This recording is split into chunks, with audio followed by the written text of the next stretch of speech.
திருப்பத்தூர் மாவட்டம் வாணியம்பாடி அருகே அடுத்தடுத்து 3 இளைஞர்களை தாக்கி 2 சவரன் தங்கச் செயின், 10,000 ரூபாய் ரொக்கம் மற்றும் 2 செல்போன்களை 9 பேர் கொண்ட கும்பல் கொள்ளையடித்து தப்பி சென்றன. இது குறித்த கூடுதல் விவரங்களோடு இணைகிறார் செய்தியாளர் நாகராஜ். வணக்கம் நாகராஜ், விவரங்கள். கண்டிப்பாக சுபா, வாணியம்பாடி அருகே நெடுஞ்சாலையில் அடுத்தடுத்து 3 இளைஞர்கள் தாக்கி 9 பேர் கொண்ட கும்பல் 2 சவரன் தங்கச் செங்கிலி, 10,000 ரூபாய் ரொக்க பணம், 2 செல்போன் பறித்த சம்பவம் வாணியம்பாடியில் பெரும் பரபரப்பு ஏற்பட்டுள்ளது. நகை, பணம் மற்றும் செல்போன் கொள்ளையடித்து கொண்ட தப்பிச் செல்லும் சிசிடிவி காட்சிகள் வெளியாகியும் பரபரப்பு ஏற்பட்டது.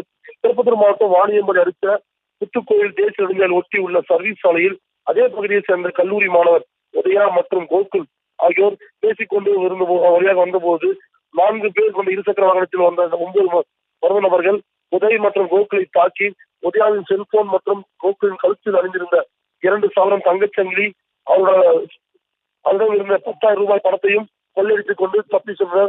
மேலும் அதே சாலையில் பெத்தக்கல்லிப்புள்ளி பகுதியை சேர்ந்த தினேஷ் என்பவரின் செல்போனையும் பறித்துக் கொண்டு மின்னல் வேகத்தில் இருசக்கர வாகனத்தில் தப்பி சென்றனர்.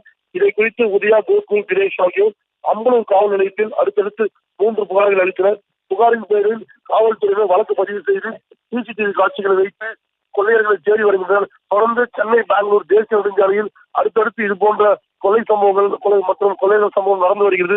இதை குறித்து மாவட்ட காவல் கண்காணித்துறை தனி கவனம் செலுத்தி நடவடிக்கை எடுக்க வேண்டும் என்று பொதுமக்கள் மற்றும் சமூகங்களின் கோரிக்கையாக உள்ளது. சுபா, விவரங்களுக்கு நன்றி நாகராஜ்.